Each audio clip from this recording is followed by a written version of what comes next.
Assalomu alaykum azizlar. Kanalimizga yangi kirganlarga eslatma. Biz mutaxassismiz va faqat ilmda berilgan gaplarnigina aytamiz. Shuning uchun bizdan hozir YouTube'ni bosib ketgan, ostida ilmiy asosi bo'lmagan, ya'ni aksariyati yolg'on bo'lgan vahimali ko'pirtma gaplarni kutmang. Demak, siz yaxshi kanal topdingiz va kanalni yo'qotib qo'ymaslik uchun obuna bo'lib qo'yingizlar. Like bosib tarqatingizlar. Bu narsa sizlarga kerak. Bizga obuna ham, ko'rish soni ham qiziq emas. Videolar uchun pul to'lanmaydi. Bu videolarni dehqonlarga, bog'bonlarga yordam bo'lsin deb ishlayapmiz. Vaqtida shu xalq bizni o'qitdi, mutaxassis bo'ldik. Endi biz ham qarzimizni qaytarishimiz kerak. Demak, xabarlaringiz bormi yo'qmi? Yurtimizda ekiluvchi har bir ekin va mevali daraxtlarning kasalliklari, zarar kunandalari hamda begona o'tlari, ularga qarshi kurashdagi agrotexnik va profilaktik tadbirlar, bular paydo bo'lganda qo'llaniladigan pestisid preparatlar, ularni ishlatish tartib-qoidalari haqida batafsil ma'lumotlar berib boryapmiz. Va bugun yurtimizdagi asosiy ekinlardan biri bo'lgan g'o'za, ya'ni paxta ekinidan boshlaymiz. Aytgancha, pestisidlarning nimaligi, turlari hamda qo'llash shartlari haqida shu nomdagi alohida videoda batafsil ma'lumot berganmiz. Ya'ni pestisidi nima edi deb hayron bo'lmangizlar. Bilamizki, juda ko'pchilik kasallik, zarar kunanda va begona o'tlarga qarshi kurashda faqat preparatlar ishlatiladi deb tushunishadi. Va kommentariyalarda ham buncha gapni cho'zasan, bizga tars-turs qilib preparatlarni aytda qo'y deb ko'p yozishadi. Yo'q, biz mutaxassismiz. Ilmda berilgan ma'lumotlarni soddalashtirib, lekin mukammal qilib aytamiz. Ba'zi chalasavod agronom yoki agroaptekachilarga o'xshab sal narsaga pestisid tavsiya qilavermaymiz. Ham pestisidlar vaqt o'tgan sari eskiradi. Bu yil yaxshi ishlaganini 2 yildan keyin ta'siri kamayishi mumkin, yoki undan arzon va yaxshiroqlari chiqishi mumkin. Mayli, bu videodan boshlab sizlarning talablaringizga ko'ra kasallik, zarar kunanda va begona o'tlarga qarshi ishlatiluvchi o'zimiz sinagan pestisidlarni nomlari yoki tarkiblarini keltirib o'tamiz. Lekin bular ham hozir aytganimizdek vaqti kelib eskiradi. So'rasalaringiz o'sha vaqtda yangi chiqqan va yaxshiroq preparatlarni Telegramdagi dehqonchilik guruhida aytib boramiz. Guruh havolasi shu video ostida hamda kommentariyada berilgan. Yozuv oxiridagi yana yoki davomi degan so'zni bossangiz, yozganimiz to'liq chiqadi. Shundaki ko'k yozuvli havolani ustiga bitta bossangiz, o'zi guruhga o'tkazib qo'yadi. Xo'p, aslida agronomiyada pestisidlar qo'llash bu eng oxirgi va eng ahmoqona chora hisoblanadi. Ya'ni zamonaviy agronomiyada oltin bir qoida bor. Tuproqni, ekinlarni va mevali daraxtlarni shunday parvarish qilish va unga zaruriy sharoitlarni yaratib berish kerakki, ular baquvvat bo'lsin. Immuniteti kuchli bo'lsinki, ularga pestisidlar kerak bo'lmasin. Yoki boshqacha aytganda, ularning holatini pestisid ishlatish darajasigacha olib kelmaslik kerak. Chunki kasallik yoki zarar kunandalarga uchragan va pestisidlar bilan davolangan har qanday organizmda ularni asorati qoladi, nimjon bo'ladi, yuqori hamda sifatli hosil bera olmaydi. Qolaversa, tovaringizni qimmat narxlarda sotish yoki eksport qilish uchun, ya'ni ekologik toza mahsulot tayyorlashning sharti ularni o'suv davrida pestisidlar ishlatmaslik kerak. Aksariyatingiz mehnatni, xarajatni zo'r qilasizlar. Lekin kasallik, zarar kunanda va begona o'tlarga qarshi profilaktika hamda agrotexnika degan oson va arzon usullarni bilmasligingiz, muammolarga qarshi faqat pestisidlar bilan kurashish mumkin degan sodda tushunchada bo'lganliklaringiz uchun tayinli foyda ola olmaysizlar. Faqat preparatchilarni boqasizlar. Ular sizdagi bu tushunchani yanada rivojlantirish uchun turli yolg'on yashiq gaplarni tarqatadi. Bosib reklama qiladiki, sizlarda pestisidlarsiz hech narsa qilib bo'lmaydi-yo degan fikrni shakllantirishadi. Bir so'z bilan aytganda, pestisidlar sehrli tayoqcha degan fikrda bo'lganliklaringiz uchun preparat ishlab chiqaruvchilar va ularni sotuvchilarni boy qilyapsizlar. Lekin o'zlaringizga kam narsa qolyapti. Ba'zan umuman foyda ola olmayapsizlar. Biz bu kanalda tuproq, ekinlar biologiyasi, ular talab qiladigan sharoitlar, dehqonchilik asoslari, sug'orish, yerga ishlov berish, almashlab ekish, melioratsiya va o'g'itlashlar haqida 180 ga yaqin katta-kichik videolar berdik. Va bulardan ko'rdikki, Agar tuproqni kuchli qilsak, o'simliklarga kerakli sharoitlarni yaratib bera olsak, ular o'z-o'zini bemalol himoya qila oladi. Tabiiy immuniteti kuchli bo'ladi. Demakki, ularga na kasallik va na zararkunanda hasharotlar qo'rqinchli emas. Tuprog'i kuchli bo'lsa, almashlab ekish tizimi qo'llanilsa, oziqasi, suvi yetarli bo'lsa, ya'ni barcha sharoitlari joyida bo'lsa, nafaqat kasallik va zararkunandalar, hatto begona o'tlar ham xavfli bo'lmaydi. Bularni baquvvat bo'lgan o'simliklarni o'zi tezda bartaraf qila oladi. Ularni zararini, asoratlarini osongina yo'qota oladi. Umuman olganda, chet davlatlarning qishloq xo'jaligida hamma vaqt muammolarning paydo bo'lishini oldini olishga kuchli e'tibor beriladi. Bizdagi qishloq xo'jaligida esa vaqtida oldi olinmayotgani, ko'zbo'yamachilik, yolg'onlardan nariga o'tishmayotgani uchun bunaqa muammolar tiqilib ketdi. Buni eng kichik isboti hozir hamma joyni agro-aptekalar bosib ketgan va kasallik, zararkunanda hamda begona o'tlarni yo'qotuvchi preparatlarga eng ko'p xarajatlar qilinyapti.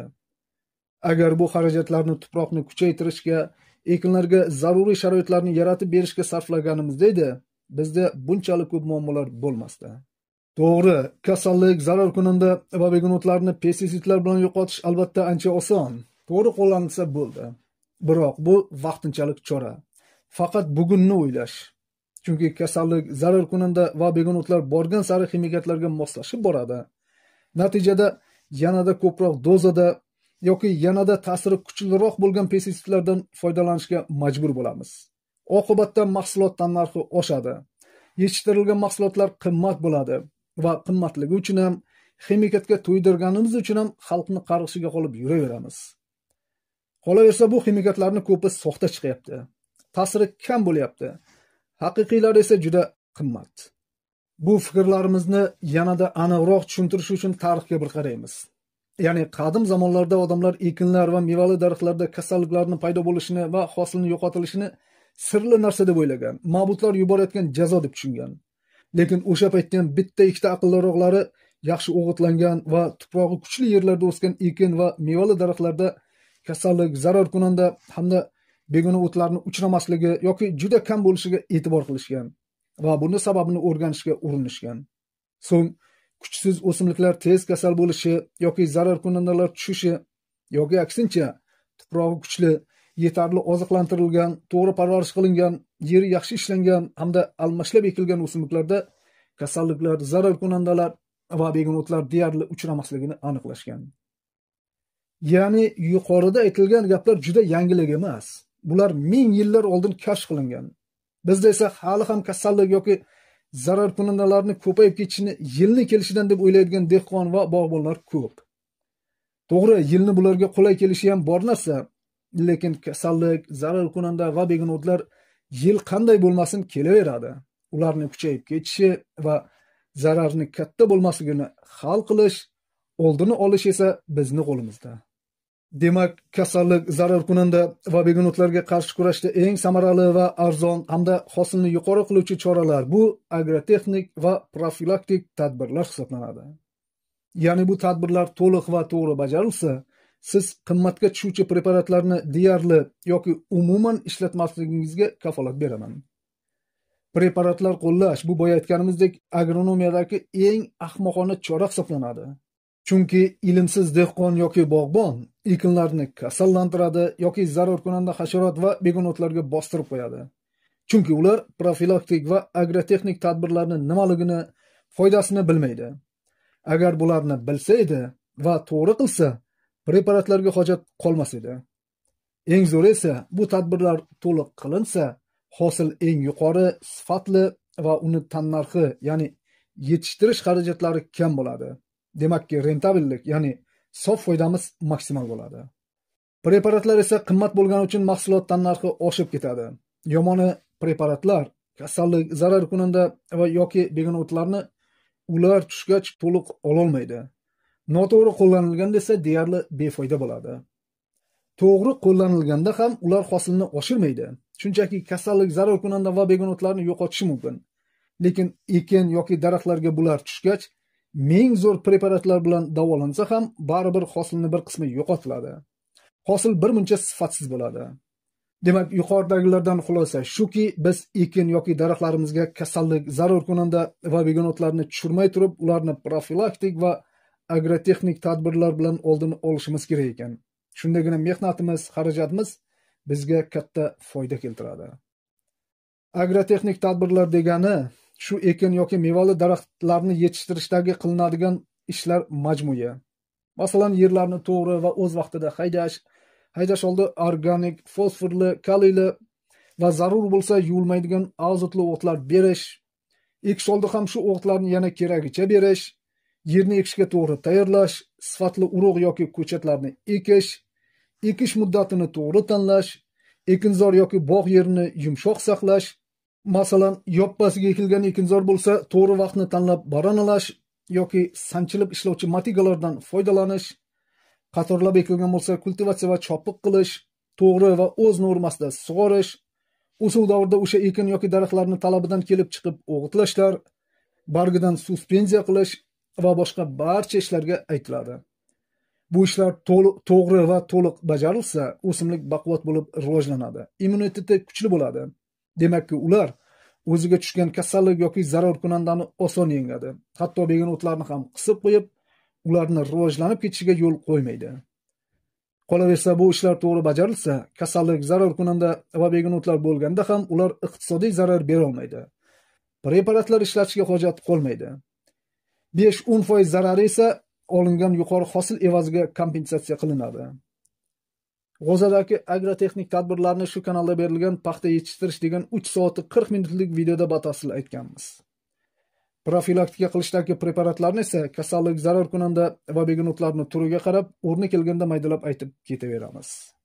Xo'p, demak, chigit ekilgandanoq unga bir dunyo zararli organizmlar, ya'ni kasalliklar, zarar kunanda hasharotlar va begonotlar hujum qiladi.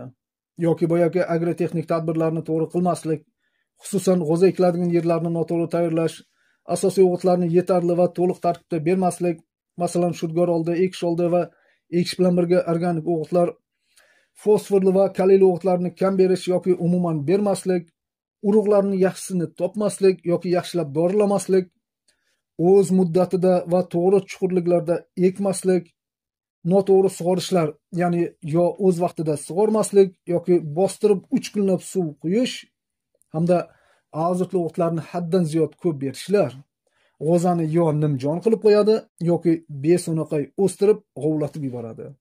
Bu har ikki holatda ham g'o'zani immuniteti past bo'ladi.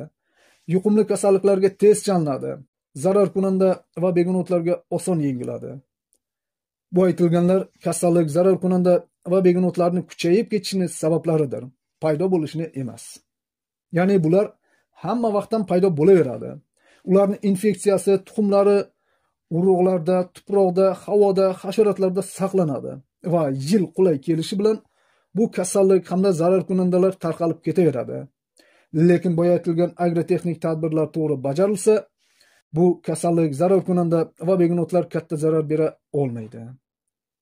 Endi mana shu usullarni, ya'ni kasallik, zarar kunanda va begonotlarga qarshi kurashni pestitsidlar ishlatmasdan ham yo'qotish, aniqrog'i zararli organizmlarni yaqinlashtirmaslik yoki bularni katta zarar bera olmasligi uchun qilinadigan ishlarni aytib o'tamiz. Ko'pchilik biladi, dehqonchilik qancha intensivlashsa, ya'ni yerdan qancha ko'p va bosib foydalanilsa, kasallik, zarar kunanda hamda begonotlar shuncha ko'payadi. Nega? Chunki dehqonlar asosan imkoni boricha qimmatli ekinlar ekishni xohlaydi va bunda shu ekinlar eng ko'p joyni egallaydi. Ya'ni har yili shu ekinlar boshqa ekinlar bilan almashlamasdan ekilaveriladi. Almashlab ekish yo'qoladi. Bunda kasallik, zarar kunanda va begona o'tlarni ko'payishi tabiiy hol. To'g'ri, qimmatli ekinlarni ekishni xohlaydi degan gaplar ko'proq chet ellarni dehqonchilik uchun mos. Bizda esa hamma ham o'zi xohlagan ekinni eka olmaydi. Yo reja bo'yicha yuqorini majburlovi orqali yoki o'zlari boshqa ekinlarni yetishtirishni bilmagani yoki bilganda ham bozor tortmagani uchun yoki bozor tortadigani va o'zlari o'rgangani paxta, g'alla yoki sholini ko'p yetishtiradilar. Ya'ni mohiyat o'sha. Chetdami, bizdami qaysi ekin qulay bo'lsa, o'sha ekinlar ko'p ekiladi. Bu esa boya aytilganday almashlab ekishni yo'q qiladi. Bundan tashqari, mahsulot yetishtirishni ko'payishi va tezlashishi mineral o'g'itlarni ko'proq qo'llashni talab qiladi. Oddiy aytganda, biz qancha yuqori hosil olmoqchi bo'lsak, mineral o'g'itlarni ham shuncha ko'p ishlatamiz. Va bu narsa ham, ya'ni mineral o'g'itlarni ko'p ishlatish ham zararli organizmlarni ko'paytiradi. Adashmadim, mineral o'g'itlarni haddan ziyod ko'p ishlatish ham kasallik, zarar kunanda va begonotlarni ko'paytiradi.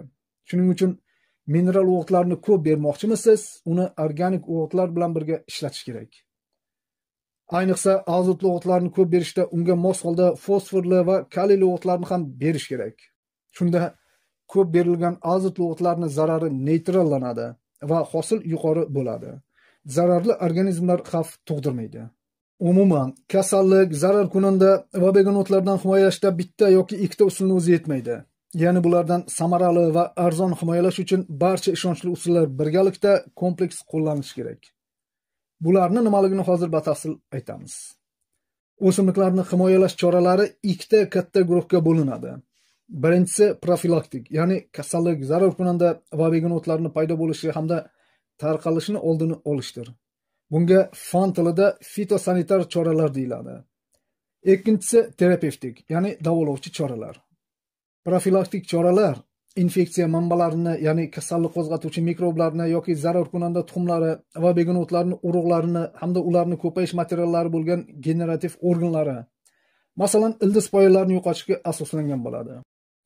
Bu manbalarga hosil yig'ib olingandan keyin dalada qoladigan kasallangan o'simlik qoldiqlari, qishlovchi kasal o'simliklar va begona o'tlar kiradi. Bularni yo'qotish uchun yerni chuqur ag'darib shudgorlash, dala chetidagi begona o'tlarni o'rib olib yoqish yoki bir o'raga bosib kompostlash kerak. Bu ishlar qiyinlik qilsa, unda begona o'tlarni gerbisidlar bilan ham yo'qotish mumkin. Zararli organizmlardan saqlashda, himoya qilishda keyingi profilaktik choralar bu yuqorida takror aytilgan agrotexnik tadbirlardir. Ya'ni kasallik, zarar kunanda va begonotlardan asrashda, ularni zararni kam bo'lishida bu tadbirlarning ahamiyati juda katta. Agrotexnik tadbirlar bularni rivojlanishiga qulay yoki noqulay sharoit yaratishi mumkin. Chunki agrotexnika bu fon. Unda ekinlar va zararli organizmlar birga rivojlanadi. Demak, bu agrotexnik tadbirlarning birinchisi almashlab ekishdir. Bu haqda almashlab ekish mavzularidagi videolarda batafsil aytganmiz. Kasallik, zarar kunanda va begonotlarni yo'qotish hamda paydo bo'lishini olishdagi ikkinchi asosiy agrotexnik tadbir bu yerga ishlov berishlar hisoblanadi. Ya'ni chuqur shudgorlash, chezillash, baranalash va o'suv davridagi kultivatsiya qilishlar ham zararli organizmlarning tarqalmasligiga yaxshi yordam beradi. Masalan, shudgorlash chuqur bo'lsa, kasallik tug'diruvchi infeksiya manbalari, zarar kunanda tuxumlari va begona o'tlarning urug'lari pastga tushib ketadi hamda o'sha yerda nobud bo'ladi. Yer yumshatishlar esa kasallik va zarar kunandalarning o'chog'i bo'lgan yoki bo'lishi mumkin bo'lgan begona o'tlarni yo'qotadi. Ham tuproqda yaxshi suv-havo rejimini paydo qiladi. Bu esa ekinlarning baquvvat bo'lishiga yordam beradi. Baquvvat ekinlar esa kasallik, zarar kunanda va begona o'tlarga chidamli bo'ladi. Uchinchi agrotexnik tadbir, ya'ni o'g'itlashlar ham kasallik, zarar kunanda hamda begona o'tlarga qarshi kurashdagi eng yaxshi tadbirlardan biri hisoblanadi. Ya'ni aniqrog'i o'g'itlar to'g'ri qo'llanilgandagina o'g'itlash yaxshi samara beradi. Aksincha bo'lsa, qaytaga bularni ko'paytiradi.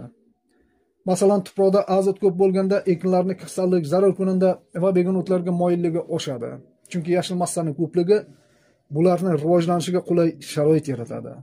Misol uchun dalaga ko'p miqdorda go'ng solinsa va g'o'zani o'suv davrida ham azotli mineral o'g'itlar normasidan ko'p ishlatilsa, vilt kasalliklari ko'payib ketishi mumkin. Lekin kasallik va zarar kunandalardan himoyalashda organik o'g'itlarga teng keladigani yo'q. Ya'ni organik o'g'itlar, masalan, go'ng, kompost, biohumus kabi o'g'itlar va ildiz qoldiqlari, sidrat ekinlarining maydalangan qoldiqlari hamda boshqa organik massalar zararli organizmlarni ham bevosita yo'qotadi, ham bilvosita.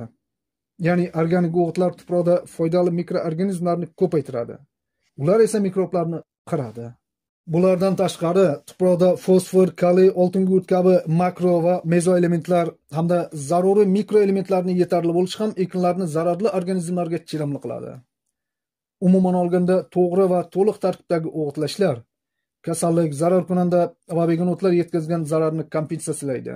Ya'ni bular ekinzorda paydo bo'lib, hosilni kamaytirganda ham o'g'itlar hisobiga yuqori hosil olinadi. Bu esa ularni ziyonini bildirmay ketadi.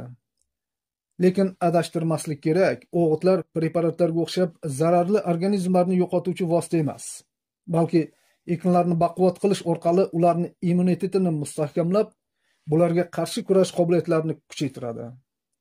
Agrotexnik tadbirlarning yana biri bo'lgan ekish muddatlariga rioya qilish va hosilni o'z vaqtida yig'ishtirib olishlar ham kasallik, zararkunanda va begonotlarni birmuncha yo'qotadi. Chunki ekish muddatlari ekinlarni kuchli yoki kuchsiz bo'lishini hal qiladi. Masalan, o'z vaqtida ekilgan ekinlar tez o'sib, tez baquvvatlashadi. Ya'ni kasallik, zararkunanda va begonotlar tushgunicha o'zini yaxshi o'nglab oladi. Baquvvat va katta ekinlarni esa bular uncha-munchaga ololmaydi.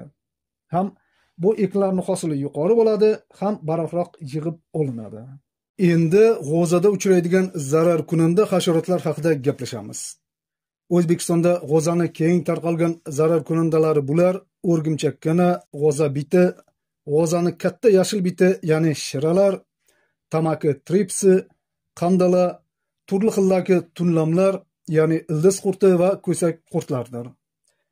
Bizda umuman olganda 10-15 turdagi hasharotlar g'o'zaga jiddiy zarar yetkazadi. Qolgan 50 turdagilari esa ahyon-ahyonda zarar beruvchi potensial zararkunandalardir. Potensial zararkunandalar degani bir necha yillab yashirinib yotadigan, o'zini vaqtini kelishini kutadigan yoki boshqa yerlardan yoppasiga bosib keladigan zararkunandalardir. Bularga chigirtkalar, chertmoqchilar, qora qo'ng'izlar, termitlar va boshqa shu kabi turlar kiradi. Ammo bu potensial turlar ham o'zlarini sharoiti va yili kelib qolsa, g'o'za uchun jiddiy zararkunandalarga aylanishi mumkin. Lekin bularni bu mavzularda batafsil aytib o'tirmaymiz, chunki gapi juda ko'p. Biroq bular g'o'za maydonlarida paydo bo'lsa, yuqorida aytilgan Telegramdagi guruhda rasmini tashlab so'rangizlar. Umuman zararkunandalar vaqtida yo'qotilmasa, ular o'rtacha olganda hosildorlikni 25-30% va undan ham ko'prog'ini nobud qilishi mumkin. Demak, oziqlanish usuliga qarab zararkunandalar so'ruvchi va kemiruvchi turlarga bo'linadi. So'ruvchi zararkunandalarni og'iz apparati sanchib so'rishga moslashgan bo'ladi va ular o'simliklarning barglari hamda yumshoq qoyalarga yopishib, sanchuvchi og'iz apparati bilan to'qimalarning shirasini so'rib oziqlanadi. Kemiruvchi zararkunandalarning og'iz apparati esa qattiq oziqalarni ham yeya oladi. Ya'ni o'simliklarning turli qismlarini kemirib yeyishga moslashgan bo'ladi. Bular asosan barglarni yeydi va barg sathini kamaytirib, hosildorlikka yaxshigina zarar yetkazadi. Lekin kemiruvchi zararkunandalar nafaqat barglarni, balki o'simliklarning poyasi va ildizlarini ham yeyaveradi. Masalan, ildiz qurti g'o'zani yoshligida uni ildizlarini, ildiz bo'g'zini, poyalarini va hatto urug'palla barglarini yeb, tub sonini kamayishiga sababchi bo'ladi. Xo'p, endi ana shu zararkunandalarning ta'rifi, yashash sharoitlari, ko'payishi va ularga qarshi kurash usullari haqida gaplashamiz. Va avvaliga so'ruvchi zararkunandalardan boshlaymiz. Bularning birinchisi ko'pchilik yaxshi biladigan o'rgimchak kanalardir. Bu zararkunanda g'o'zani deyarli barcha o'suv fazalarida kuzatiladi va uni zarari g'o'zaga qachon tushganiga qarab kam yoki ko'p bo'ladi. Masalan, o'rgimchak kana g'o'zaga iyun oyida tushsa, hosildorlikni 50-60% ga, iyulda tushsa 30-40% ga va avgust oyida tushsa 2-6% ni nobud qilishi mumkin. O'rgimchak kana hosilni kamaytirishidan tashqari hosil sifatini ham pasaytirib yuboradi. U ayniqsa urug'lik chigit yetishtiriladigan g'o'za maydonlari uchun anchagina xavfli hisoblanadi. Ular bunaqa yerlarda ko'payib ketsa, olingan urug'lik chigitlarning o'sish kuchi pasayib ketadi. Tovar paxtani esa to'la pishiqligini kamaytirib, uni uzunligini qisqartiradi. Umuman o'rgimchak kanani hamma biladi, uni lupada ko'rish mumkin. Agar lupa bo'lmasa, oq varaqqa qoqsangiz ko'rinadi.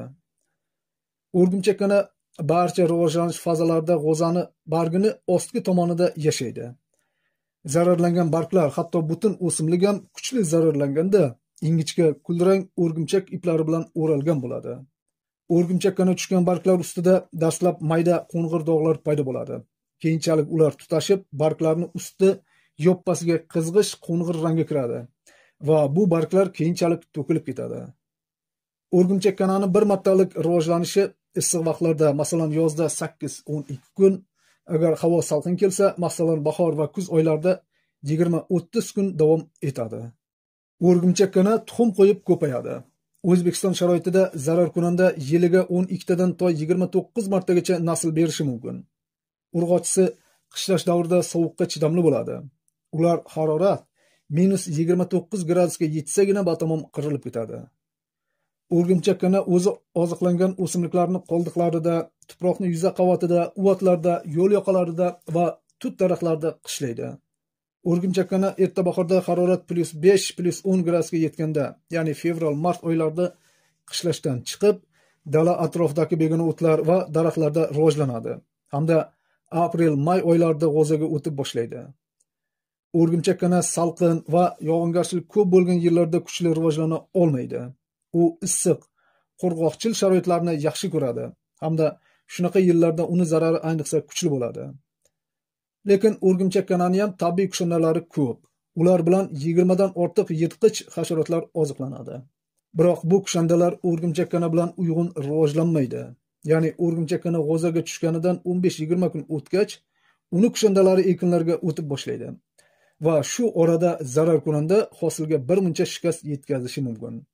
Mavsum avjida yirtqich hasharotlarni o'rgimchakkanaga nisbati 1:13 dan to 1:20gacha to'g'ri kelsa, ya'ni har 13 tadan 20 tagacha o'rgimchakkanaga bitta yirtqich hasharot to'g'ri kelsa, unda g'o'zaga kimyoviy preparatlar ishlatmasa ham bo'ladi. Bunda shu kushandalarni o'zlari o'rgimchakkanalarni zarar yetkaza olmaydigan darajada kamaytirib tura oladi. O'rgimchakkanaga qarshi kurashdagi tadbirlar ikki guruhga bo'linadi. Birinchisi g'o'za ekilishidan oldingi ishlar. Bunda asosiy tadbirlar o'rgimchakkanani tarqalishini oldini olishga qaratilishi kerak.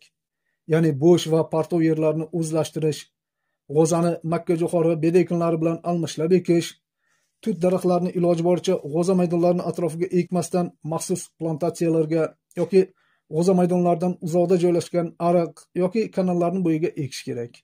G'o'zapoya yig'ishtirib olingach, yerni chuqur shudgorlash va qishda yoqib suv berish, erta bahorda dala atrofida begona o'tlar hamda tut daraxtlari ko'p bo'lsa, ularga ISO yoki kolloid oltingugurtni 1,5% suspenziyasini sepish kerak. O'rgimchakkanaga qarshi kurashning ikkinchi bosqichi bu g'o'zani o'suv davrida o'tkaziladigan tadbirlari. Bunda o'rgimchakkanaga qarshi albatta eng avval profilaktik tadbirlar o'tkaziladi. Ya'ni g'o'za ekilgan maydonlarga o'rgimchakkana tushmasligi uchun agrotexnik, biologik va kimyoviy usullar birgalikda kompleks ishlatiladi. Agrotexnik tadbirlarga qator oralarni ishlash, ya'ni kultivatsiya va chopiq qilishlar, NPKli o'g'itlar bilan suspenziya qilishlar va begona o'tlarni yo'qotishlar kiradi. Biologik usulda esa profilaktika uchun oltin ko'zni 3-4 kunlik tuxumlardan 10 kun oralatib 2 marta chiqarish kerak. Kimyoviy usulda profilaktika uchun oltin gugurt kukunini gektariga 20-30 kg changlatish yoki 0,5% ISO suyuqligini gektariga 300 litr sepish mumkin. Bular topilmasa yoki oldingi yillarda samarasi kam bo'lgan bo'lsa, unda profilaktika uchun ximikatlardan Nissaran yoki Etok Star sepish mumkin. Bular o'rgimchakkananing tuxumini quritadi. Aytgancha, oltin gugurt yoki ISOlar tushib ketgan o'rgimchakkana va ularning tuxumini ololmaydi. Bularni o'rgimchakkana tushmasligi uchun profilaktika maqsadida sepish mumkin faqat. Va oltin gugurtli preparatlarni havo harorati +30 gradusdan oshgach sepish mumkin emas. Aks holda oltin gugurt bog'lari bargni kuydirishi mumkin. G'o'za ko'chatlari to'liq unib chiqqanidan keyin o'rgimchakkana dala chetlaridagi g'o'za ko'chatlariga tushib boshlasa yoki g'o'za ko'chatlik davridayoq o'rgimchakkana dala o'rtalariga ham tarqalsa, unda yoppasiga ximikatlar bilan ishlanadi. Bunda o'rgimchakkana 10% maydonga tushsa va shunda ham bitta bargni kamida 5% da bo'lsa, hamda oq varaqqa qoqilganda o'rgimchakkanalar qimirlab tursa, ya'ni ular tirik bo'lsa, unda hozir ko'p ishlatilayotgan Omite, Tetrasan, Flumite, Ortus, Vertemek kabi preparatlardan birini sepish mumkin. Bulardan tashqari Escalip, Acarastar, Vertemek Duo, Acara Duo, Agro Gold, Him Gold degan preparatlar o'rgimchakkanaga kompleks ta'sir qiladi. Ya'ni bular o'rgimchakkanani ham tuxumini ham o'zini o'ldiradi. Umuman olganda o'rgimchakkanaga Gexitiozox plus Propargit va Spirodiclofen plus abamektin tarkibli akarisidlar yaxshi samara beradi. Lekin o'rgimchakkana va boshqa zarar kunandalar kimyoviy preparatlarga tez moslashadi. Shuning uchun ularga qarshi profilaktik choralar va biologik usullarda kurashish eng ma'quli va arzoni. Xo'p, g'o'zada ko'p uchraydigan suruvchi zarar kunandalardan keyingisi bu g'o'za bitlari, ya'ni ko'pchilik shira deb ataydigan hasharotlardir. Shiralarni asosan 3 turi g'o'zaga jiddiy zarar yetkazadi. Bular beda yoki akatsiya biti, poliz yoki g'o'za biti va katta g'o'za bitlaridir. G'o'za bitlari o'simlikni o'sish nuqtasi hamda barglardagi shirasini so'rib, g'o'zani o'sishini 2 haftagacha orqaga surib yuboradi va g'o'zani holsizlantirib tashlaydi. Bular ko'payganda barglar bujmayib buraladi, rangi o'zgaradi, to'kiladi, poyasi qing'ir qiyshiq bo'lib o'sadi va asosiy hosilni beruvchi pastki shoxlari shakllanmaydi. Bunda hosildorlik 40% gacha kamayib ketadi. Bundan tashqari, paxta ochilish davrida g'o'za bitlari ko'paysa, paxtada qora shira deb ataladigan kasallik paydo bo'ladi. Buni sababi ana shu bitlardir. Ya'ni ular o'zlaridan yopishqoq suyuqlik ajratadi va bu suyuqlik oqib tolaga tushadi. Natijada oziq moddalarga boy bo'lgan bu suyuqlikda bir necha turdagi zamburug'lar rivojlanib boshlaydi. Oqibatda paxta qora g'uborlar bilan qoplanadi. Bu g'uborlar ana shu zamburug'lardir. Bu kasallik paxtani saqlash davrida ham rivojlanadi va tolaning sifatini keskin pasaytirib yuboradi. Uni qayta ishlashni qiyinlashtiradi. G'o'za bitlarini qanotsiz va qanotli turlari bor. Ya'ni bu narsa sharoitga qaraydi. Havo nam va salqin kelsa, ular qanotsiz bo'ladi. Agar havo quruq va issiq bo'lsa, qanotli bo'lib, boshqa o'simliklarga uchib o'ta oladi. G'o'za bitlarining tanasi 2 mm cha bo'ladi. Faqat katta g'o'za bitining tanasi 4 mm dan oshadi. G'o'za bitlari butun mavsum davomida tirik lichinka tug'ib ko'payadi. Bular bir yilda 26 martagacha nasl bera oladi. Havo haroratiga qarab g'o'za bitlarining bir avlodning rivojlanishi uchun 3 kundan 20 kungacha vaqt kerak bo'ladi. Har bir bit hayoti davomida 150 tagacha lichinka tug'adi. G'o'za bitlari begonotlarda qishlaydi. Erta bahorda ular tez ko'payadi. Beda yoki akatsiya biti esa g'o'zaga aprel-may oylarida o'tib, iyun oyining oxirigacha o'sha yerda yashaydi. Poliz va g'o'za katta yashil bitlar esa g'o'zaga may oyida o'tib, butun yoz davomida oziqlanadi. Bitlar g'o'zani lichinkalik va voyaga yetgan fazalarida ham birday zararlaydi. Bularni 45 dan ortiq yirtqich hasharotlar yeydi. Umuman g'o'za bitlariga qarshi kurashdagi profilaktik ishlar o'rgimchakkanaga qarshi o'tkaziladigan tadbirlar bilan bir xil. G'o'za atrofiga beda, poliz ekinlari, ya'ni qovun, tarvuz, qovoqqa o'xshagan ekinlar ekmaslik, bordi ekilgan bo'lsa, ulardagi bitlarni o'z vaqtida yo'qotib, g'o'za dalasiga o'tishiga yo'l qo'ymaslik. Dala atrofidagi begonotlarda shira ko'paymasligi uchun ularni tozalab ko'mib tashlash yoki gerbisidlar sepib yo'qotish yoki shiralarga qarshi kimyoviy preparatlar bilan ishlov berish. Dala atrofidagi tutlar kallaklanganidan keyin ularga shiraga qarshi kimyoviy preparatlar sepish kerak. Umuman, shira, trips kabi zarar kunandalar g'o'zani boshlang'ich davrda tushmasligi uchun hozirda urug'lik yigitlar maxsus preparatlar bilan ishlanyapti. Masalan, gaucho yoki uni boshqa analoglari yoki Cruiser Extra Cotton degan preparatni 2 kilogrammi bilan 1 tonna chigitga ishlov berilganda, g'o'zaga 1-1,5 oy davomida bu zarar kunandalar tushmasligi mumkin. Preparatlarni esa g'o'zaga shira ko'p tushib boshlaganidan keyingina ishlatish kerak. Umumiy holda shira va tripslarga bir turdagi preparatlar ishlatiladi. Ya'ni bular so'ruvchi zarar kunanda bo'lgani uchun kontakt ta'sir qiluvchi preparatlar yaxshi ishlamaydi. Demak, ularga qarshi sistemali ta'sir etuvchi preparatlar qo'llangani yaxshiroq. Masalan, hozirda ko'p ishlatiladiganlardan Mospilon, Antikolorat Max, Bagheera, Imidostar, Vilicho, Insecto Super kabilardan biri sepiladi. Bulardan eng yaxshisi original Mospilondir. Yoki uni haqiqiy analoglari ham qo'llanilishi mumkin. Aytgancha, haqiqiysi ancha qimmat bo'ladi. Masalan, As Lux bu Shvisagro kompaniyasiniki, Mospilon Star buni ishlab chiqaruvchisi Agrochim Star, Gold Plan ishlab chiqaruvchisi Agro Best, Vias Plan buni tayyorlovchisi Petrochem kabilardan birini sepish mumkin. Agar shira juda ko'p va yoshi katta bo'lsa, Mospilonga qo'shimcha qilib karat 10%likni birga sepsangiz, samarasi tez va kuchli bo'ladi. Shirani yaxshi tozalaydi. Biroq bularni sepishdan avval har birini alohida suvda eritib olish kerak. Albatta, biz faqat shu preparatlar sepilishi kerak demaymiz, balki bulardan yaxshiroqlari bordir. Men esim uchganini aytyapman. Xo'p, so'ruvchi hasharotlarning keyingisi bu hozir aytilgan tripslardir. Fanda bularni tamaki tripsi deyishadi. Bu zararkunanda lichinkalik va yetuk hasharot davrida g'o'zani o'suv nuqtasi hamda barglarni zararlaydi. Uchki kurtagi nobud bo'lgan g'o'za nihollarida ayri ko'rinishdagi shoxlar hosil bo'ladi. Kuchli zararlangan ayrim yosh nihollar esa nobud bo'ladi. Trips yaxshigina zararlangan tuplarda o'rtacha 2 ta ko'sak kam hosil bo'ladi. Tripsni tanasi cho'zinchoq 1 mm keladi, rangi och sariq, og'iz apparati sanchib suruvchi. Lichinkalari yetuk tripsga o'xshasa-da, tanasi kichikroq va qanotsiz bo'ladi. Yetuk tamaki tripsi va lichinkalari o'simlik qoldiqlari ostida hamda tuproqning yuqori qismida qishlab, mart oyida begona o'simliklar hamda bedada rivojlanadi. Chigit unib chiqqanidan keyin trips yosh ko'chatlarga o'tadi. U mavsum davomida 10 martagacha nasl beradi. Tripslarni bir nechta turdagi tabiiy kushandalari kamaytirib turadi. Ulardan eng ahamiyatlisi yirtqich qandala bo'lgan nabisdir.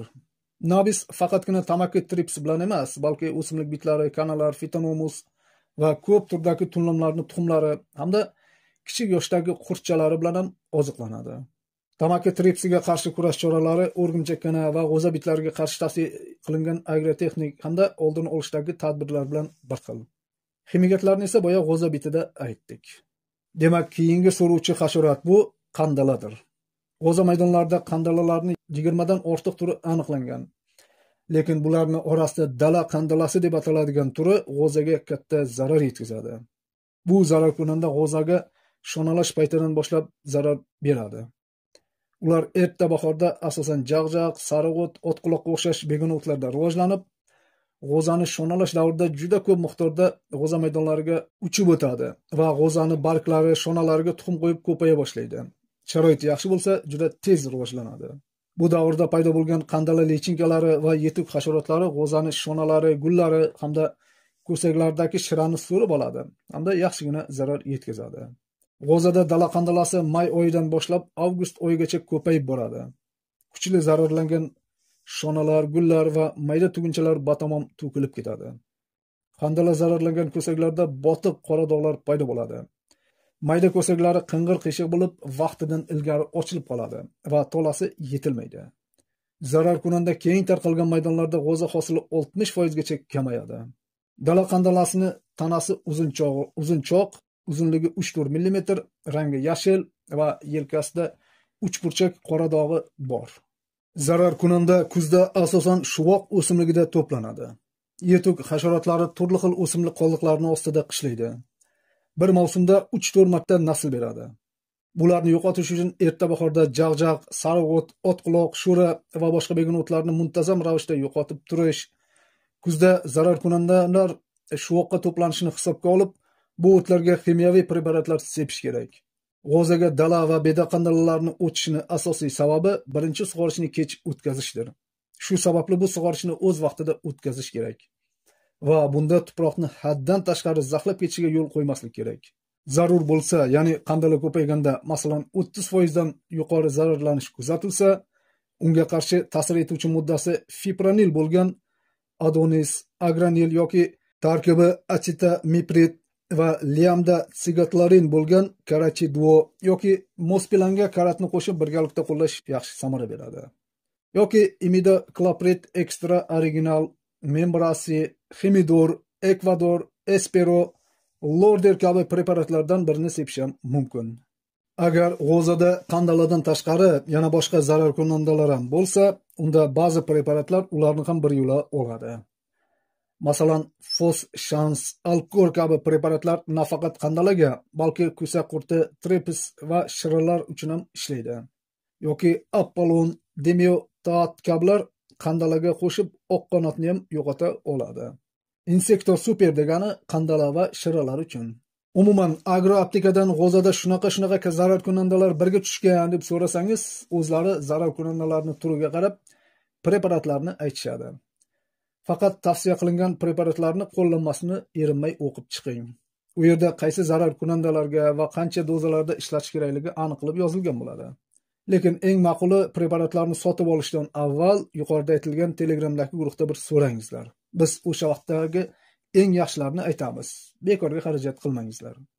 Xo'p, suruvchi zararkunandalarning keyingi turi bu oq qanotlardir. Buni dehqonlar ko'pincha oq pashsha ham deyishadi, lekin oq pashsha degan gap ilmda yo'q. G'o'zaga oq qanotlarning ikki turi issiqxona va g'o'za oq qanotlari zarar yetkazadi. Issiqxona oq qanotini keng tarqalishiga hozirgi teplitsalarning ko'payib ketayotgani asosiy sabab bo'lyapti. Ular sovuq vaqtlarda teplitsalarda yashab ko'payadi va bahorda uchib chiqib ekinlarni, jumladan g'o'zani ham zararlaydi. Bular tuxumlarni bargni orqa tomoniga va poyachalariga qo'yadi. Teplitsaga kira olmaganlari qishda to'kilgan xazonlar orasida, daraxtlarning kavaklarida jon saqlaydi. G'o'zada 3-4 nasl beradi. Ular o'simlik shirasini so'rib oziqlanadi va hasharot ajratgan moddalar bargni ifloslab, fotosintez qilishiga xalaqit beradi. Natijada o'simliklar zaiflashadi. G'o'za oq qanoti bir qarashda issiqxona oq qanotiga o'xshab ketadi, lekin tuzilishida ba'zi farqlar bor. Va bu har ikki turdagi oq qanotlarga qarshi kurashishda agar g'o'zani shonalash davrigacha 7-10% o'simlik zararlansa, unda ximiyaviy preparatlarni qo'llash kerak. Bularga ta'sir etuvchi moddasi flonikamid bo'lgan preparatlar yaxshi samara beradi. Oq pashsha va shiralar birga tushsa ham shu tarkibli preparatlar yaxshi ishlaydi.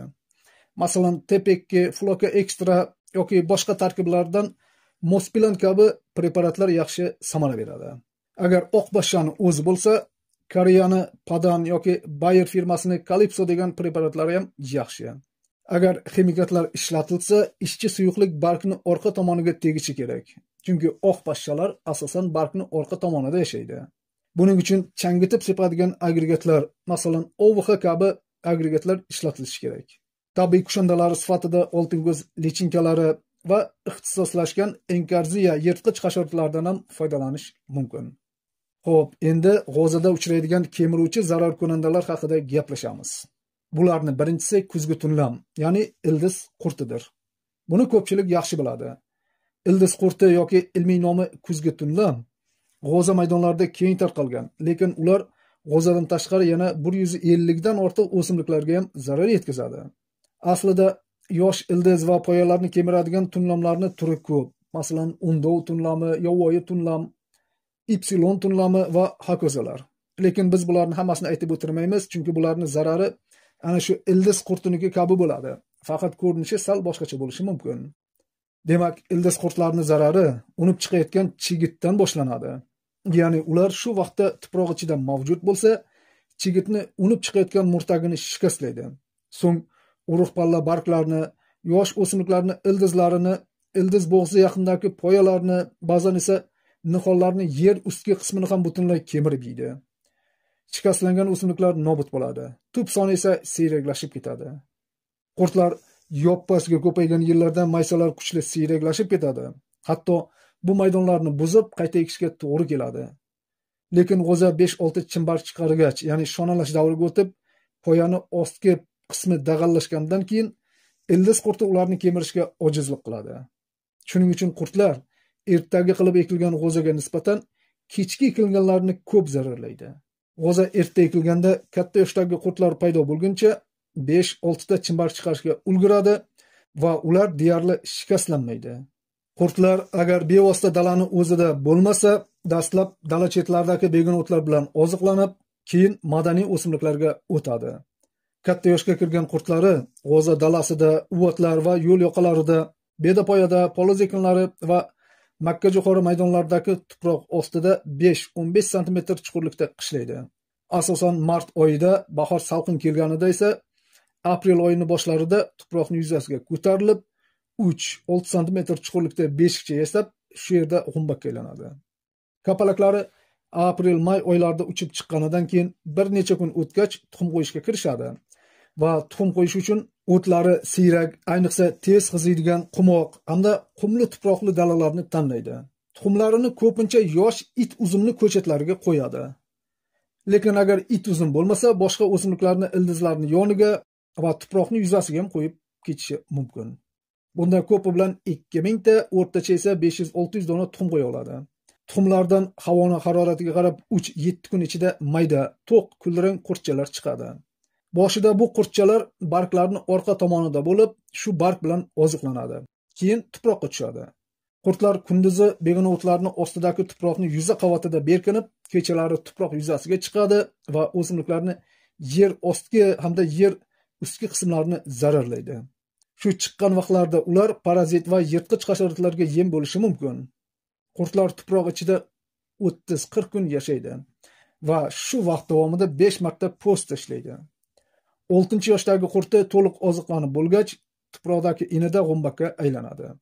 Oradan 2-3 hafta o'tib, g'ombaklardan yangi bo'g'in kapalklari chiqadi va urchib yana tuxum qo'yadi. Xullas, bu doira shu taxlitda takrorlanib, yurtimiz sharoitida bir mavsum davomida 3-4 marta ko'payadi. Ya'ni 3-4 ta bo'g'in beradi. Buni ham birinchi va 3-chi bo'g'inlari ko'p urchiydi. Ikkinchi bo'g'ini issiqqa to'g'ri kelib qolgani uchun kam urchiydi. G'ozaga eng ko'p birinchi bo'g'ini, qisman ikkinchi bo'g'ini ham may-iyun oylarida katta zarar yetkazadi. G'oza tunlamini 80 ga yaqin kushandalari bor. Ular zararkunandani tuxumlik, qurtlik va g'umbaklik davrida bir muncha kamaytirib turadi. Bitta tabiiy kushandaga 2 ta ildiz qurti to'g'ri kelsa, unda ximikatlar orqali kurashib o'tirilmaydi. To'g'ri, hozirda ildiz qurtlarning zarari 30-40 yil oldingida emas deyilardi. Lekin salqin kelgan 2023 va 2024-yilning bahorida bu gap o'tmay qoldi. Ya'ni shu yillarda ildiz qurti juda ko'p joylarda yaxshigina ko'payib, ko'p zarar berdi. Ildiz qurtini iqtisodiy zarar berish mezoni bu har 10 metr kvadrat yerda 2 tadan 4 tagacha qurt bo'lishi bilan belgilanadi. Ular bundan kam bo'lsa, sezilarli iqtisodiy zarar bermaydi. Bularga qarshi kurashda profilaktika uchun yerni kuzda chuqur ag'darib shudgorlash, qishda yahob suv berish, begona o'tlarni yo'qotish, g'ozani o'z vaqtida ekish, bahorda chigit ekilgunigacha ularni tuxumlarini qirish uchun dalalarni atrofiga, ariq va yo'l chetlaridagi begona o'tlarga har gektar hisobiga 40-60 ming donadan trixogrammani kamida 3 marta chiqarish, chigit ekish davrigacha yengil qumli va qumsimon tuproqli maydonlardagi it uzum hamda boshqa begona o'tlarni gerbisidlar sepish yoki chopib yulib yo'qotish kerak. Ildiz qurtning tuxumlari juda mayda va maskirovkali bo'lgani uchun ularni dalada aniqlash qiyin narsa. Buni feromon tutqichlarga tushgan kapalaklari orqali aniqroq bilish mumkin. Feromon tutqichlar har 2-3 gektarga bittadan qo'yiladi. Bunda bu feromon tutqichlar aynan ildiz qurtiga mo'ljallangan bo'lishi kerak. Chunki ko'pincha adashib ko'sa qurtini feromonini olib qo'yishyapti. Feromon tutqichlarni har biriga bir kechada o'rtacha 2-3 tadan ildiz qurtni kapalagi tushib boshlasa, demak tuxum qo'yish mavsumi ham boshlangan bo'ladi. Bunda darhol 60 mingtalik sxema asosida gektarga 200 ming dona hisobida 3-5 kun oralatib 3 marta trixogramma chiqarish kerak. Ya'ni tushunmay qolganlarga 60 ming degani birinchisida 60 mingta, ikkinchisida 80 mingta va uchinchisida yana 60 mingta trixogramma 3-5 kundan oralatib qo'yiladi. Mabodo kapalaklar tuxum qo'yishda davom etaversa, yana gektarga 50 ming donadan trixogramma qo'yish kerak. Shu narsani esda tutingki, ildiz qurtni ular ko'payib ketgandan keyin emas, ko'payishdan oldin yuqoridagi choralar bilan osongina yo'qotish mumkin. Ko'payib ketgach, ularni ximikatlar bilan qirib tashlasak ham, to shu darajaga kelgunicha qiladigan ishini qilib bo'lgan bo'ladi. To'g'ri, biz boshdagi profilaktik agrotexnik tadbirlarni tez aytib ketdik, lekin bu tadbirlarning har biri ildiz qurtini yo'qotishda katta ahamiyatga ega. Masalan, birgina qishda sho'r yuvish yoki yahob suv berishlar kuzgi tunlamni 83% gacha, undov tunlamini esa 27% gacha nobud qiladi. Va urug'larni boshlang'ich davrda himoyalash uchun tarkibi imidoklopirid bo'lgan gaucho yoki tarkibi tiametaxan bo'lgan, masalan, Cruiser 350 FS yoki klatianidin tarkibli preparatlar, masalan, Poncho 600 FS kabilardan biri bilan upalanib ekilgan bo'lsa, bu preparatlar ildiz kemiruvchi zararkunandalardan 1-1,5 oygacha himoya qiladi. Agar ekin maydonida ildiz qurt ko'p bo'lsa, unda urug'ga ishlov berishni o'zi yetarli bo'lmaydi. Bunda urug' ekishdan oldin tuproqqa granul insektisidlar, masalan, fipronil granula yoki teflutrin kabilardan biri sepilib, tuproq barana qilib tashlanadi. Bulardan tashqari, boya yuqorida aytdik, ildiz qurti eng avval begona o'tlarga yopishadi. Ya'ni dalada begona o'tlar bo'lmasa, ildiz qurti noiloj g'ozani zararlaydi. Ya'ni ildiz qurtini ham fermerga rahmi keladi. Qo'y, o'zi shu bechoralarni yuqoridagi amaldorlardan tortib, pastdagi mayda-chuyda olib sotarlargacha shilayapti. Hech bo'lmasa men tegmay deydi. Lekin yashaydigan joyda biror o'simlik bo'lmasa, unda ochlikka chiday olmay g'o'zaga ham o'tadi. Albatta, bu hazil diplomli amaldorlarning kallasi ishlamaganda oddiy qurt o'ylab o'tirarmidi. Gap shundaki, g'o'zada gassipol degan zaharliroq modda bo'ladi. Qurtlar uni yoqtirmaydi. Qolaversa, g'o'za kichik bo'lsa ham poyasi begona o'tlarning poyasiga nisbatan qattiqroq bo'ladi. Shuni ham hisobga olib, g'o'za nihonlik vaqtida ildiz qurti ko'payotgan bo'lsa, dalada har 1 metr kvadrat yerga 3-5 ta begona o't, ya'ni kuzgi tunlamni sevimli begona o'tlari, masalan, qo'ypechak, sho'ra kabilarni vaqtincha qoldirilsa, hatto 1 metr kvadrat yerda 2-3 ta qurt bo'lsa ham g'o'zaga xavf tug'dirmaydi. To'xta, begona o'tlarni zararichi deb hayron bo'lganlarga, avvalo 1 metr kvadratdagi 3-4 ta o'tning zarari katta bo'lmaydi. Ham bu o'tlarni qoldirishni vaqtinchaga dedik. Agar ildiz qurti bularni yeb tugata olmasa, unda g'o'zani poyasi qotgach, ularni kultivatsiya yoki chopiqda olib tashlash mumkin. Biroq yuqoridagi choralar kamlik qilsa yoki bularni umuman bajarmaslik natijasida g'o'za maydonlarida ko'chatlar to'liq unib chiqqandan keyin ildiz qurti ko'payib boshlasa, ya'ni ularning soni xavfli darajaga yetsa, masalan, har 1 metr kvadratda 1-1,5 ta va undan ko'p qurt aniqlansa yoki feromon tutqichlarga bir kunda 10-15 tadan kapalak tushib boshlasa, unda ximikatlarni ishlatish kerak.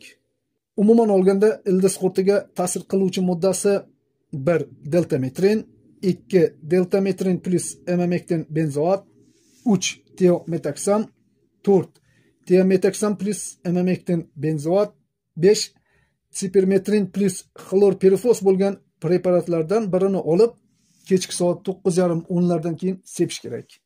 Yana adashmangizlar, biz hozir preparatning nomini emas, tarkiblarini, ya'ni ta'sir qiluvchi moddalarni aytdik. Chunki bunaqa preparatlarning yuzlab nomdagilari bor, lekin hammasida ham deyarli shu tarkiblar bo'ladi. Ya'ni firmalar bularga turli nomlar qo'yib chiqarib yotishadi. Ximikatlar sepilgach, yo kultivatsiya qilinishi yoki yer sug'orilishi kerak. Chunki kultivatsiya qilinsa, preparat eritmasi tuproqqa ko'milib, samarasi oshadi. Sug'orilganda esa qurtlar tepaga harakatlanadi va preparat eritmasi bilan uchrashuvi tezlashadi hamda tepaga chiqqanlarni kushandalari yeb ketadi. Endi g'o'za tunlami, ya'ni ko'sak qurti haqida gaplashamiz. Shu joyda boya aytilgan kuzgi tunlam bilan g'o'za tunlamini adashtirmangizlar. Ya'ni kuzgi tunlam bu ildiz qurti, g'o'za tunlami esa ko'sak qurti. Kuzgi tunlamni yuqorida aytdik. U asosan tuproq ostida bo'ladi. G'o'za tunlami esa o'simliklarning yer ustki qismida yashaydi. Biz esa osongina qilib ko'sak qurti deb ketaveramiz. Lekin ilmiy adabiyotlarda yoki internetdagi boshqa manbalarda asosan g'o'za tunlami deyiladi. Siz ham shu atamani eslab qolganingiz yaxshi. Boshqa yerda eshitganingizda bu g'o'za tunlami nima edi deb hayron bo'lib o'tirmaysiz. Aslida g'o'za tunlami 120 dan ortiq o'simliklar bilan oziqlanadi. Ammo 15-20 xil ekinda doimo uchrab, jiddiy zarar yetkazadi. Ya'ni g'o'za tunlami hammaxo'r zarar kunanda. U turli oilalarga kiradigan juda ko'p yovvoyi va madaniy ekinlar bilan oziqlanadi. Bulardan eng ko'p g'o'za, makkajo'xori, pomidor, tamaki, dukkakli ekinlar, shuningdek oshqovoq va yer yong'oq, yovvoyi holda o'suvchi kanop, bangi devona hamda boshqa o'simliklarga tushadi. Umuman olganda g'o'za tunlami O'rta Osiyoning hamma yerida uchraydi. Lekin ularning ko'payishi va zarar ko'lami iqlim va tuproq turiga qarab har xil bo'ladi. Masalan, yurtimizda Surxondaryo, Farg'ona va Andijon viloyatlaridagi aksariyat g'o'za maydonlariga kuzgi tunlam doimiy bo'ladi va eng ko'p zararlanadigan hududlar shular hisoblanadi. Biroq Buxoro, Sirdaryo, Namangan, Qashqadaryo viloyatlarida ham sug'orish irrigatsiya inshootlari ishga tushirilgandan keyin bu yerlarda ham ko'sak qurti ko'payib borgan. Ko'sak qurtining kapalagi ancha yirik bo'ladi. Qanotini yozganda uni kengligi 3,5-4 sm keladi. Tanasining uzunligi 2 sm gacha bo'ladi. Kapalagi jinsiy yetuk bo'lmaydi. Shuning uchun asal beruvchi o'simliklarning nektari bilan qo'shimcha oziqlanishga muhtoj bo'ladi. Aprel-may oylarida tuproq harorati +16 gradusga yetganda g'ummaklardan kapalaklar uchib chiqadi. Bularni uchib chiqish davomiyligi 30 kungacha bo'lishi mumkin. Uchib chiqqan kapalaklari gullarning nektari bilan oziqlanib juftlashgach, tuxumlarini ko'pincha begona o'tlar dag'al kanop, bangi devona, gulxayri, tugmachagul, ming devona kabi o'simliklarga qo'yib ketadi. Ko'sa qurtni birinchi bog'ini odatda kam tuxum qo'yadi va ertagi ekinlarda, masalan, no'xat, tamaki, zig'ir, pomidor va makkajo'xorilarda rivojlanadi. G'o'zaga esa shonalash davridan boshlab tushadi. Ya'ni shu vaqtda g'o'zani o'suv nuqtalariga, yosh barglariga hamda hosil organlariga tuxumlarni bitta-bittadan qo'yib ketadi. Bular mingtagacha, ayrim sevqushlar esa 3-4 mingtagacha tuxum qo'ya oladi. Birinchi nasl kapalaklari odatda iyun oyida g'o'za shonalab boshlaganda tuxum qo'yishni boshlaydi. Keyingi nasl kapalaklari esa o'rtacha 500-600 tagacha tuxum qo'yadi. Kapalaklari serbarg, g'ovlab o'sgan, ya'ni sernam tuproqli dalalarda o'sgan g'o'zalarni yoqtiradi va ana shunday g'o'zalarga ko'p tuxum qo'yadi. Havo namligi va haroratiga qarab 4-6 kunda tuxumlardan qurtchalar chiqadi. Tuxumdan chiqqan qurtchalar och ko'k rangli bo'lib, keyinroq to'q tusga o'tadi. Bular 6 yoshni o'taydi va shu vaqt davomida tanasini rangi yoshiga hamda o'simlikni qaysi qismi bilan oziqlanishiga qarab qo'ng'ir qora yoki yashil rangdan sarg'ish ranggacha o'zgarib turadi. Tuxumdan chiqqan kichik yoshdagi qurtlar g'o'zani gul kurtaklarini va o'simlikning tepa qismidagi yosh shonalarini zararlaydi. Qurtlar o'sgani sari g'o'za tupini o'rta va pastki yaruslardagi shoxlarga tushib, yirik shona hamda gullarni shikastlaydi va oxirgi yoshlarda ko'saklarning ichiga kirib olib, chigitlarni u qattiq bo'lguncha yeydi. Shikastlangan gul, shona hamda tugunchalar to'kiladi. Yirik ko'saklar esa chiriydi. Bitta qurt butun hayoti davomida 24 tagacha hosil organlarini zararlashi mumkin. Umuman ko'sa qurti paxta hosilini kamaytirib, uni sifatini ham pasaytiradi. Kichik yoshdagi qurtlar g'o'za bargini etini yeydi va yosh shonalari bilan oziqlanadi. O'rta yoshdagi qurtlar esa shona va gullarni, katta yoshdagilar esa tugunchalar va ko'saklarni yeydi. Zararlangan shona, gul va tugunchalar qurib to'kiladi. Ko'saklarning shikastlangan qismlariga zamburug' va bakteriyalar tushib, ularni chiritadi. Vaqtida yo'qotilmagan har bir qurt rivojlanish davrida o'rtacha olganda g'o'zani 15-20 tagacha shona, gul hamda tugunchalarni shikastlashi mumkin. Zarar kunandalarning miqdori ayniqsa 2 va 3 avlodlarda, ya'ni iyul-avgust oylarida juda ko'payib ketadi va katta zarar beradi. Chunki bunda ko'saklar ko'proq shikastlanadi.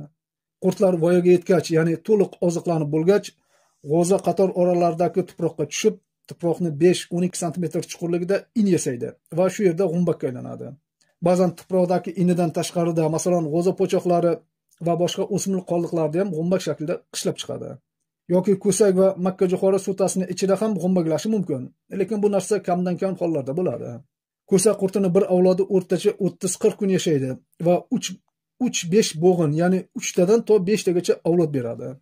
Bunda har qaysi bo'g'inning rivojlanishi har xil muddatlarda bo'ladi.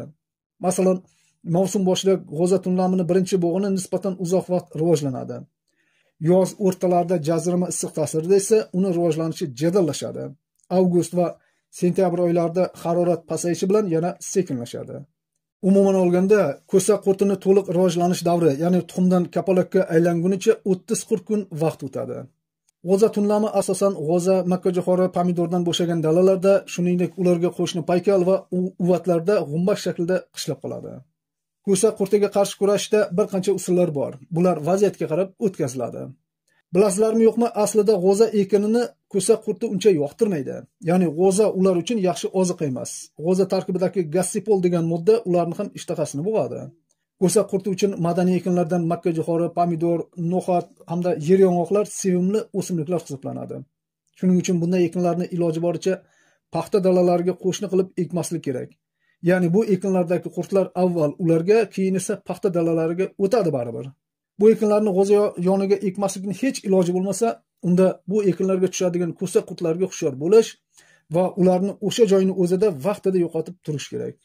Makkajo'xori ekilganda esa unda ko'sak qurti ko'p bo'lsa, sutasi sut mum pishganidan keyin tezda o'rilib, silos qilib yuborilishi kerak. Ko'sak qurtiga qarshi profilaktik kurashda, ya'ni ular tushmasligi uchun u zararlaydigan ekinlar yig'ishtirib olingandan keyin yer chuqur ag'darib shudgorlanadi. Qora sovuqlar boshlanishidan avval dalaga yahob suvi beriladi. Ko'sak qurti suv bosadigan va nam yerlarda ko'paygani uchun yerlar ekishdan oldin yaxshilab tekislanishi, g'o'zani o'suv davridagi sug'orishlarda maydonlarning barcha joylarida suvni uyilib qolishiga yo'l qo'ymaslik kerak. chekankani to'g'ri o'tkazish va chekankada yulingan qismlarni dalada qoldirmaslikka alohida e'tibor berish kerak. Bu qismlarda ko'sa qurtlarining 63% gacha mayda qurtlari hamda tuxumlari saqlanadi. Bu tadbir ko'sa qurtining tuxumlari va yosh qurtlarning 40-55% gacha bo'lgan qismini kamayishini ta'minlaydi. Ko'sa qurtining tabiiy kushandalarining soni tabiatda yetarli bo'lmaydi va shuning uchun biomahsulotlardan keng foydalanish yaxshi samara beradi. Ya'ni trixogramma va brakon yirtqich hasharotlarni biolaboratoriyalarda ko'paytirib, g'o'za maydonlariga qo'yib yuborish kerak. Bular ko'sa qurtini 50% gacha kamaytirish mumkin. Ko'sa qurtini nazorat qilishda feromon tutqichlarga teng keladigani yo'q. Faqat bunda ko'sa qurti, ya'ni g'o'za tunlamiga mo'ljallangan feromon tutqichlar ishlatilishi kerak. Shu yerda kichik eslatma, g'o'za maydonlarida feromon tutqichdan boshqasi yaroqsizdir. Ya'ni hozir ba'zilar bakalashka, elektr tutqichlardan foydalanmoqchi bo'lyapti. Aslida bular deyarli befoyda narsalar, shunchaki ko'zni aldash. Feromon tutqichlar g'o'za shonalay boshlagandan keyin mavsum boshida har 10 gektarga bittadan o'rnatiladi. Kapalak ilinib boshlasa, feromon tutqichlarning soni oshiriladi. Masalan, har 2-3 gektarga bittadan qo'yiladi. Feromon tutqichlarni nazorat qilish va olingan natijalarni yozib qo'yish hamda ishini qilib bo'lganlarni olib tashlab, yangilarini o'rnatib borish doimiy bo'lishi kerak. Nazorat qilish boshida har 3 kunda bir marta, kapalak ko'paygandan keyin esa har kuni o'tkaziladi. Feromon moddali rezina kapsula har 10 kunda bir marta almashtirilishi kerak. Feromon tutqichlarni yaxshi saqlanishi, ekonom qilish uchun ular kun botar vaqtda dalaga o'rnatiladi. Ertalab esa yig'ishtirib olib, shipongami, uygami olib kelib qo'yiladi. Ko'sa qurtini har bir bo'g'inning rivojlanishini boshida bitta tutqichga bir kechada o'rtacha 3-4 ta kapalak ilinsa, bu trixogramma qo'yish uchun signal bo'ladi. Ya'ni dalaga har 3 kun oralatib trixogramma tarqatish kerak. Zararkunandani har bir avlodiga qarshi 200 ming dona atrofida trixogramma tarqatiladi. Buni ham boya yuqorida aytilgandek, ildiz qurtiga qo'yilgan tartibda qilish kerak. Trixogramma ko'sa qurtini tuxumlarini yo'q qiladi, lekin qurtni ololmaydi. Qurtni brakon oladi. Lekin biomahsulotlar ham bu tirik mavjudot. Ulardan olinadigan samara ko'p narsalarga, masalan, to'g'ri sonda va to'g'ri joylarga qo'yilishiga, havoning haroratiga hamda namligiga va boshqa bir qancha faktorlarga bog'liq. Shuning uchun biomahsulotlar ba'zan yaxshi samara bermasligi ham mumkin. Agar biomahsulot qo'yaman desangiz, unda laborantlarning ishini shaxsan o'zingiz nazorat qiling. Masalan, trixogramma ertalab va kechqurun har 10 metrda bitta joyga, 1 gektarga esa jami 3 martalikda 200 mingta yoki 0.6-1 gram miqdorda qo'yilishi kerak. Brakon bo'lsa 1 gektarga 20 ta joyiga qurtni zichligiga qarab qo'yiladi. Masalan, agar 1 gektar paxtazorda 10 mingta qurt bo'lsa, demak bu yerga 700 mingta atrofidagi urg'ochi brakon tarqatilishi kerak. Agar erkak va urg'ochi brakonlar aralash bo'lsa, unda 1400-2000 dona brakon qo'yiladi. Yoki har 100 tup g'o'zada zararkunandani o'rtacha 2-5 dona o'rta va katta yoshdagi qurtlari topilsa, unda 1 ga 5 dan to 1 ga 15 gacha bo'lgan nisbatda brakon qo'yiladi. Ya'ni har 5 tadan to 15 tagacha qurtga bitta brakon to'g'ri kelishi kerak. Brakonlar har hafta oralatib 2-3 marta tarqatiladi. Umuman biz biolaboratoriya mahsulotlari, masalan, trixogramma, brakon, oltin ko'zlar bilan ham ishlashni o'rganishimiz kerak. To'g'ri, hozir aksariyat biolaboratoriyalar o'zini ishini eplay olmayapti. Ya'ni ko'pi bir amallab fermerni shetidagi pulni olish uchun ko'zbo'yamachilik qilib o'tadi. Keyin fermer ko'radiki, amaliy natija yo'q va boray ahmoqingni boshqa yerdan top deb bular bilan ishlamay qo'yadi. Ming reklama qilsa ham. Aslida biolaboratoriya mahsulotlari bu zo'r narsa. To'g'ri ishlatilsa, samarasi va xavfsizligi bo'yicha ularning o'rnini hech qanday preparatlar bosolmaydi. O'zim ham biolaboratoriya bo'yicha ishlaganman. To'g'ri, biomahsulotlar ximikatlarning o'rnini to'liq bosmaydi. Ularday birdaniga tez samara bera olmaydi. Ya'ni zararkunandalar bosib ketsa, bular ximikatlar kabi ularni tezlik bilan yo'qota olmaydi. Lekin biomahsulotlarni tabiatga yordam sifatida erta bahordan, masalan, mart oyidan boshlab dala atroflaridagi uvatlarga zararkunandalarni ko'payib ketmasligi uchun chiqarib turish kerak. Chunki uvatlarda turli zararkunandalar boshlang'ich rivojlanib olishi mumkin. Shuning uchun bu yerlarga 2-3 marta trixogramma, qurtlarga qarshi brakon, so'ruvchi hasharotlarga esa oltin ko'z tarqatish kerak. Shu joyda kichik bir eslatma, oltin ko'zni tuxum shaklida chiqaramiz desa yo'q deng. Chunki tuxumlarni chumollar tashib ketadi. Buni ko'p ko'rganmiz. Lekin yuqoridagi choralar noto'g'ri qilinishi natijasida bular yaxshi samara bermasa yoki bu choralar qilinmasligi oqibatida feromon tutqichlarga bir kechada o'rtacha 15 tadan ko'p kapalak tushsa va bu holat 3-4 kun davom etsa, ayni shu dala birinchi galda nazorat ostiga olinib, zarur bo'lsa ximikatlarni qo'llash kerak. Chunki kapalaklarni bunday miqdori dalada ko'plab tuxum va qurtlarni paydo bo'lgandan darak beradi. Lekin qurt ko'rindi degandan hashakalla ximikat sepilmaydi. Ximikat ishlatishdan oldin zararkunandani miqdorini bilish kerak. Ular iqtisodiy zarar bera oladimi? Ya'ni eshagidan tushovi qimmatga tushib, ximikatlarga qilingan xarajat qurtdan kelgan zarardan ko'p bo'lmasligi kerak. Demak, har 100 ta g'o'za tupida kuzgi tunlamni 50 tadan ko'p tuxumi va yosh qurtlari aniqlansa, bu narsa katta yoshli ko'sa qurtlarning sonini ham har 100 ta o'simlikda 25 tadan ortiq ekanidan dalolat beradi. Bunday holatda hosil kamida 2,5 sentnerga kamayishi mumkin. Bunaqa paytlarda zudlik bilan ximikatlar sepish boshlanadi. Umuman olganda ximikatlarni dastlabki qo'llash o'rta tolali navlarni har 100 tupida 10-12 ta, ingichka tolali g'o'zalar esa 3-5 ta birinchi, ikkinchi yoshdagi qurtlari topilganda boshlanish kerak. Lekin ximikatlarni vaqtidan oldin ham, shuningdek kech qolib ham sepish yaxshi samara bermaydi. Chunki vaqtidan oldin sepilgan ximikatlarning kuchi yoppasiga qurt tushayotgan vaqtgacha yetmasligi mumkin. Ya'ni bilamizki, har qanday ximikatlar qanchadir muddatga, masalan, 18-25 kungacha ta'sir qilib turadi. Ximikatlar kech sepilganda esa kattarib ketgan qurtlarga yaxshi ta'sir qilmaydi. Ko'sa qurtiga qarshi ximikatlarni sepishda iloji boricha changitib uradigan purkagichlar, masalan, OVXlardan foydalanish kerak. Biroq shuni e'tiborga olish kerakki, g'o'za tunlamini birinchi bo'g'in qurtlari mustahkam bo'lmaydi. Ya'ni yashovchanligi sust bo'ladi va ularni biousullar, masalan, biomahsulotlar yordamida tezda qirib tashlash mumkin. Ikkinchi va undan keyingi bo'g'inlarga qarshi ximikatlarni sepish zararkunandalar yoppasiga tuxum qo'yib, boya yuqorida aytilgan miqdorlarga yetganidan keyingina o'tkaziladi. Bu miqdorlarni esa feromon tutqichlar bilan bemalol aniqlash mumkin. Ko'sa qurtiga sepiladigan preparatlar ko'p, lekin hammasini nomma-nom aytishga vaqt yetmaydi. Ham yildan-yil yangilari chiqib, eskilarining ta'siri kamayib boryapti. Umumiy holda ko'sa qurtiga ta'sir etuvchi moddasi emamektin benzoat, indoxacarb yoki xlorant ranilip rol bo'lgan preparatlar yaxshi ishlaydi. Masalan, emamektin benzoat tarkibli insektisidlardan Proclaim, Alverde, Emaben, Proclaim Fit kabilar yosh qurtlarni 1-2 kunda yo'qotadi va entomofaglar, ya'ni foydali hasharotlarga nisbatan deyarli bezarar. Yoki indoxacarb tarkibli preparatlardan Stewart, Avant, Sherpa Indox kabilar qurtlarni 1-2 kunda yo'qotadi. Umumiy ta'siri uzoqroq.